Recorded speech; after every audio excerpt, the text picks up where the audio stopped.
Okay, hi guys. Hope everyone had a good weekend.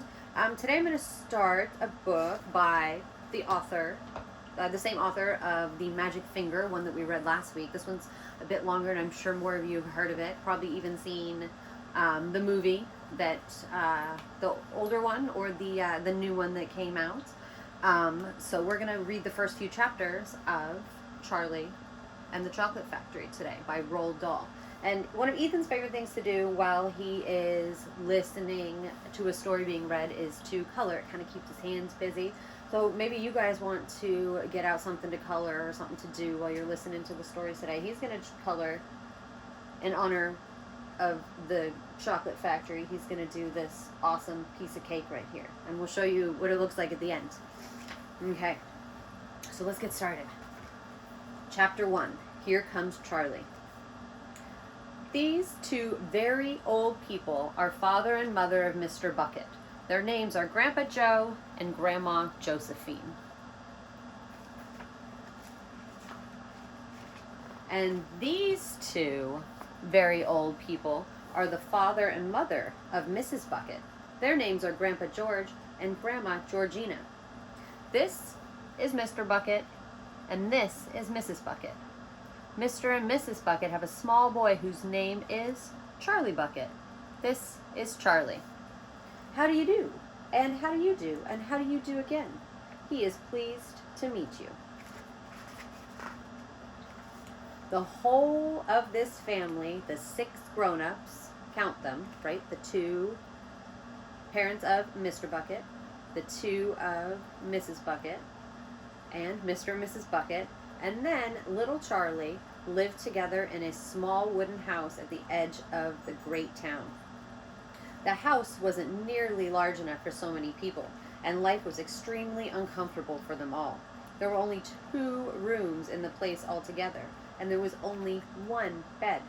The bed was given to the 4 old grandparents because they were too old and tired. They were so tired, they never got out of it.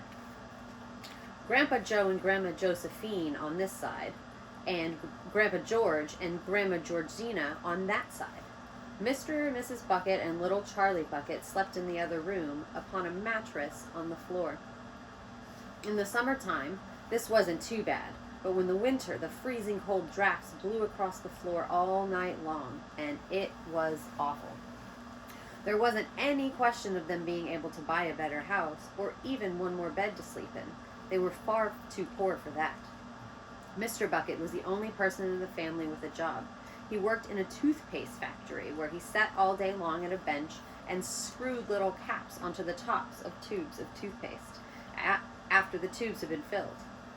But a toothpaste cap screwer is never paid very much money, and poor Mr. Bucket, however hard he worked and however fast he screwed on the caps, was never able to make enough money to buy 1/2 of the things that a family so large needed. There wasn't even enough money to buy proper food for them all. The only meals they could afford were bread and margarine for breakfast, boiled potatoes and cabbage for lunch, and cabbage soup for supper. Sundays were a bit better. They all looked forward to Sundays because then, although they had exactly the same, everyone was allowed a second helping. The Buckets, of course, didn't starve, but every one of them, the 2 old grandfathers, the 2 old grandmothers, Charlie's father, Charlie's mother, and especially little Charlie himself, went about from morning till night with a horrible empty feeling in their tummies. Charlie felt it worst of all. Although his father and mother often went without their own share of lunch or supper so that they could give it to him, it still wasn't nearly enough for a growing boy. He desperately wanted something more filling and satisfying than cabbage and cabbage soup. The one thing he longed for more than anything else was chocolate. Walking to school in the mornings, Charlie could see the great slabs of chocolate piled high in the shop windows, and he would stop and stare and press his nose against the glass, his mouth watering like mad. Many times a day he would see the other children taking creamy candy bars out of their pocket and munching on them greedily, and that, of course, was pure torture. Only once a year on his birthday did Charlie Bucket ever get to taste a bit of chocolate. The whole family saved up their money for that special occasion, and when that great day arrived, Charlie was presented with one small chocolate bar to eat all by himself. And each time he received it on those marvelous birthday mornings, he would place it carefully in a small wooden box that he owned and treasure it as if the bar were solid gold. And for the next few days, he would allow himself only to look at it, but never to touch it. Then, at last, when he could stand it no longer, he would peel back a tiny bit of the paper wrapping in one corner to expose a tiny bit of chocolate, and then he would take a tiny nibble, just enough to allow the lovely sweet taste to spread out slowly over his tongue. The next day he would take another tiny nibble, and so on and so on. And in this way, Charlie would make each 10-cent bar of birthday chocolate last him for more than a month. I haven't told you yet, but I haven't yet told you about one awful thing that tortured little Charlie, the lover of chocolate, more than anything else. This for him was far, far worse than seeing slabs of chocolate in the windows or watching other children munching creamy candy bars right in front of him. It was the most terrible, torturing thing that you can imagine. It was this. In the town itself, actually within sight of the house in which Charlie lived, there was an enormous chocolate factory. Just imagine that. It simply wasn't an ordinary, enormous chocolate factory either. It was the largest and most famous in the whole world. It was Wonka's factory, owned by a man called Mr. Willy Wonka, the greatest inventor and maker of chocolates that there has ever been. And what a tremendous, marvelous place it was. It had huge iron gates leading into it, with a high wall surrounding it, and smoke belching from its chimneys, and a strange whizzing sounds coming from deep inside it. And outside the walls, for half a mile in either direction, the air was scented with the heavy, rich smell of melting chocolate. Twice a day, on his way to and from school, little Charlie Bucket had to walk right past the gates of the factory. And every time he went by, he would begin to walk very, very slowly, and he would hold his nose high in the air and take deep, long sniffs of the gorgeous, chocolatey smell all around him. Oh, how he loved that smell. Oh, how he wished he could go inside the factory and see what it was like. Okay, Chapter 2, Mr. Willy Wonka's Factory. In the evenings, after he had finished his supper of watery cabbage soup, Charlie always went into the room of his 4 grandparents to listen to their stories and afterwards say goodnight. Every one of these old people was over 90. They were shriveled as prunes and bony as skeletons, and throughout the day, until Charlie made his appearance, they lay huddled in their one bed, 2 at either end, with their nightcaps on their head to keep their heads warm, dozing the time away with nothing to do. But as soon as they heard the door opening and heard Charlie's voice saying, "Good evening, Grandpa Joe and Grandma Josephine and Grandpa George and Grandma Georgina," all 4 of them would suddenly sit up, and their old wrinkled faces would light up with smiles of pleasure, and the talking would begin, for they loved this little boy. He was the only bright thing in their lives, and his evening visits were something that they looked forward to all day. Often, Charlie's mother and father would come in as well and stand by the door, listening to the stories that the old people told. And thus, for perhaps half an hour every night, this room would become a happy place, and the whole family would forget that it was hungry and poor. One evening, when Charlie went to see his grandparents, he said to them, "Is it really true that that Wonka's chocolate factory is the biggest in the world?" "True?" cried all 4 of them at once. "Of course it's true. Good heavens, didn't you know that? It's about 50 times bigger than any other." And is Mr. Willy Wonka really the cleverest chocolate maker in the world?" "My dear boy," said Grandpa Joe, raising himself up a little higher on his pillow, "Mr. Wonka is the most amazing, most fantastic, most extraordinary chocolate maker the world has ever seen. I thought everybody knew that." I knew he was famous, Grandpa Joe. I knew he was very, very clever. Clever, cried the old man. He's more than that. He's a magician with chocolate. He can make anything he wants. Isn't that a fact, my dears? The three other old people nodded their heads slowly up and down and said, absolutely true, just as true as can be. And Grandpa Joe said, you mean to say I've never told you about Mr. Willy Wonka and his factory? Never, answered little Charlie. Good heavens above, I don't know what's the matter with me. Will you tell me now, Grandpa Joe, please? I certainly will. Sit down beside me on the bed, my dear, and listen carefully. How's it going over there, bud? Good? It made me restart. It made you restart? Uh-oh, that's okay. Well, we can't wait to see what you're doing over there. Grandpa Joe was the oldest of the four grandparents. He was 96 and a half, and just about as old as anybody can be. And like all extremely old people, he was delicate and weak. And throughout the day, he spoke very little.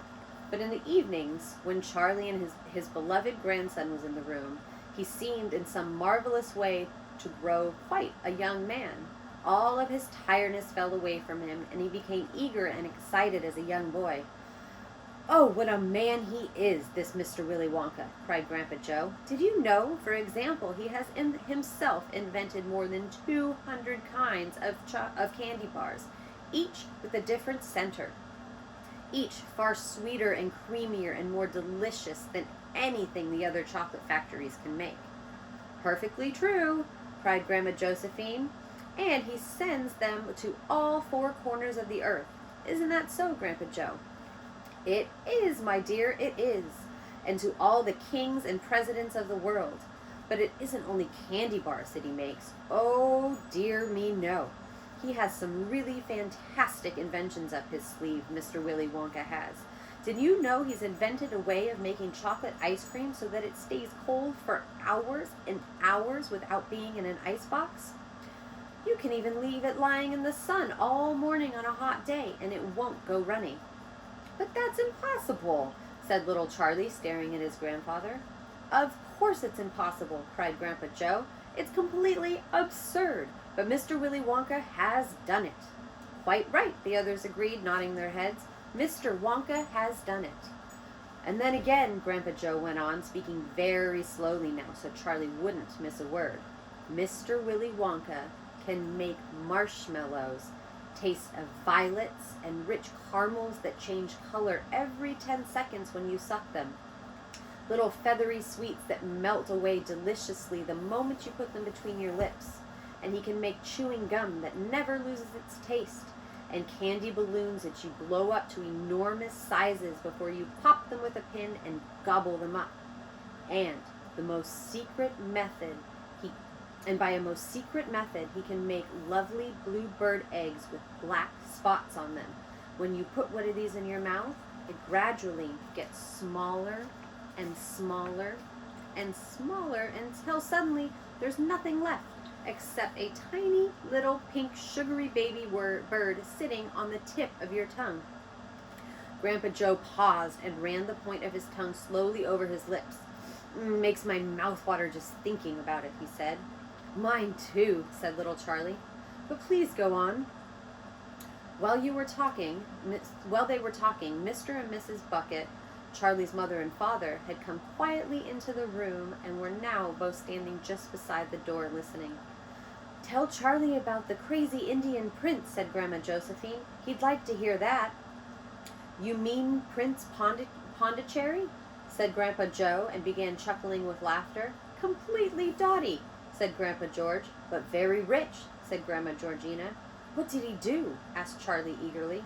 Listen, said Grandpa Joe, and I'll tell you. Okay, Chapter 3, Mr. Wonka and the Indian Prince. Prince Pondicherry wrote a letter to Mr. Willy Wonka, said Grandpa Joe, and asked him to come all the way out to India to build him a colossal place entirely out of chocolate. Did Mr. Wonka do it, Grandpa? He did indeed, and what a palace it was. It had 100 rooms, and everything was made of either dark or light chocolate. The bricks were chocolate, and the cement holding them together was chocolate, and the windows were chocolate, and the walls and ceilings were made of chocolate. So were the carpets and the pictures of furniture and the beds. And when you turned on the taps in the bathroom, hot chocolate came pouring out. When it was all finished, Mr. Wonka said to Prince Pondicherry, "I warn you, though, it won't last very long. You better start eating it right away." "Nonsense!" shouted the prince. "I'm not going to eat my palace. I'm not even going to nibble the staircase or lick the walls. I'm going to live in it." But Mr. Wonka was right, of course, because as soon after this there came a very hot day with a boiling sun, and the whole place began to melt, and then it sank slowly into the ground. And the crazy prince, who was dozing in the living room at the time, woke up to find himself swimming around in a huge, brown, sticky lake of chocolate. Charlie sat very still on the edge of the bed, staring at his grandfather. Charlie's face was bright, and his eyes were stretched so wide you could see the whites all around them. "Is all this really true?" he asked. "Or are you pulling my leg?" "It's true!" cried all four of the old people at once. "Of course it's true. Ask anyone you like." "And I'll tell you something else that's true," said Grandpa Joe. He leaned a little closer to Charlie and lowered his voice into a soft, secret whisper. "Nobody ever comes out." "Out of where?" asked Charlie. "And nobody ever goes in." "In where?" cried Charlie. "Wonka's factory, of course." "Grandpa, what do you mean?" "I mean workers, Charlie." "Workers?" "All factories," said Grandpa Joe, "have workers streaming in and out of the gates in the mornings and evenings, except Wonka's. Have you ever seen a single person go into that place? Or coming out?" Charlie looked slowly around at each of the four old faces, one after another, and they all looked back at him. They were friendly, smiling faces, but they were also quite serious. There was no sign of joking or leg pulling on any of them. "Well, have you?" asked Grandpa Joe. I really don't know, Grandpa," Charlie stammered. "Whenever I walk past the factory, the gates seem to be closed." "Exactly," said Grandpa Joe. "But there must be people working there." "Not people, Charlie. Not ordinary people, anyway." "Then who?" cried Charlie. "Ha ha! That's it, you see. There's another of Mr. Willy Wonka's clevernesses." "Charlie, my dear," Mrs. Bucket called out from where she was standing by the door. "It's time for bed. That's enough for tonight." "But, Mother, I must hear—" "Tomorrow, my darling." "That's right," said Grandpa Joe. "I'll tell you the rest of it tomorrow evening." Okay. Do we want to find out about those secret workers?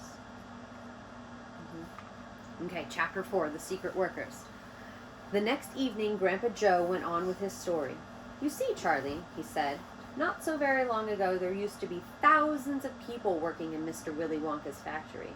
Then, one day, all of a sudden, Mr. Wonka asked every single one of them to leave, to go home and never come back." "But why?" asked Charlie. "Because of spies." "Spies?" "Yes. All of the other chocolate makers, you see, had begun to grow jealous of the wonderful candies that Mr. Wonka was making, and they soon started sending spies to steal his secret recipes. The spies took jobs in the Wonka factory, pretending they were ordinary workers. And while they were there, each one of them found out exactly how a certain special thing was made. And they did go back to their own factory. And did they go back to their own factories and tell?" asked Charlie. "They must have," answered Grandpa Joe.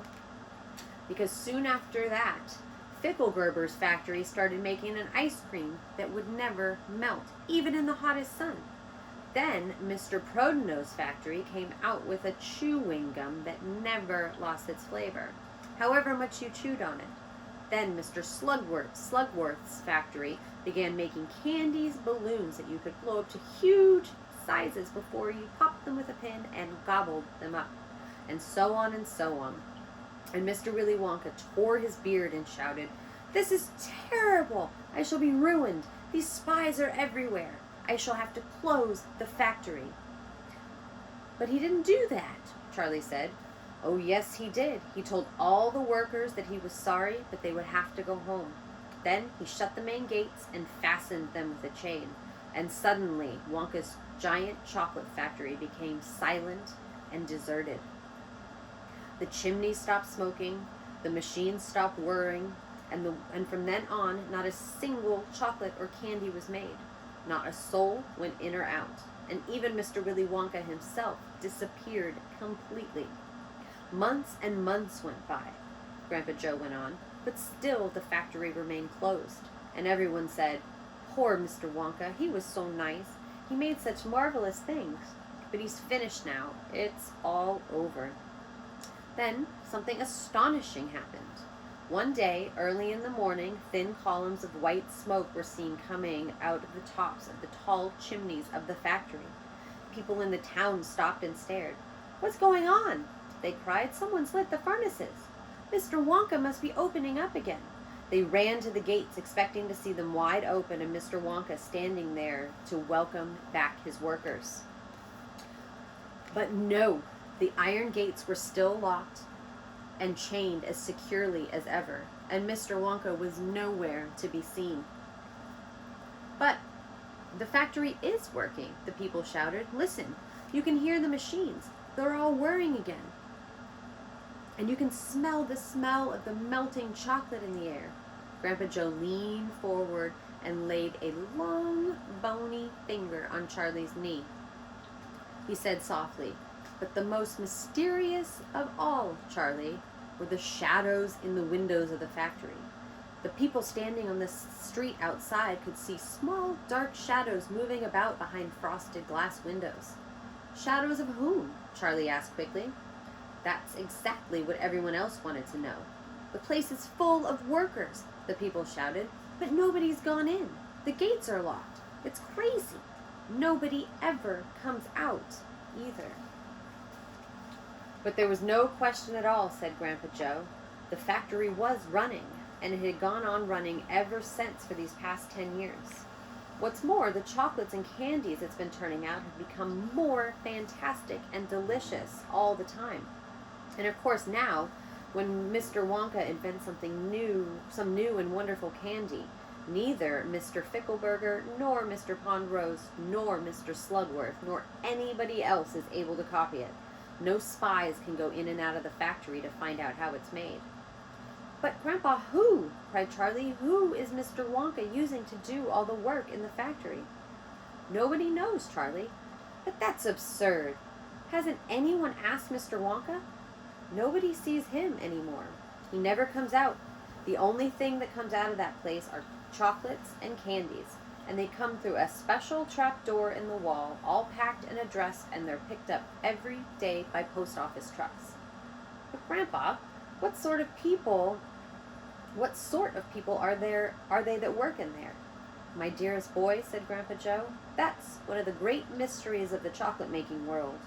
We know only one thing about them. They are very small, faint in the shadows, and sometimes appear behind windows, especially late at night when the lights are on, and those tiny people no taller than my knee." "Then there aren't such people," Charlie said. Just then, Mr. Bucket, Charlie's father, came into the room. He was home from the toothpaste factory and was waving an evening newspaper rather excitedly. "Have you heard the news?" he cried. He held up the paper so they could see the huge headline. The headline said, "Wonka Factory to be opened at last to a lucky few." So it looks like that means that finally someone might be getting into the factory. So we'll find out how and who gets into the factory tomorrow. E, can we see what you did here? That lovely piece of cake. Can we hold it up on our broken iPad here? I love it. Well, I hope you guys had fun listening to the story, and I hope you guys colored something awesome, just like Ethan did today. And we will be back tomorrow, starting on Chapter 5 of Charlie and the Chocolate Factory. Bye, guys.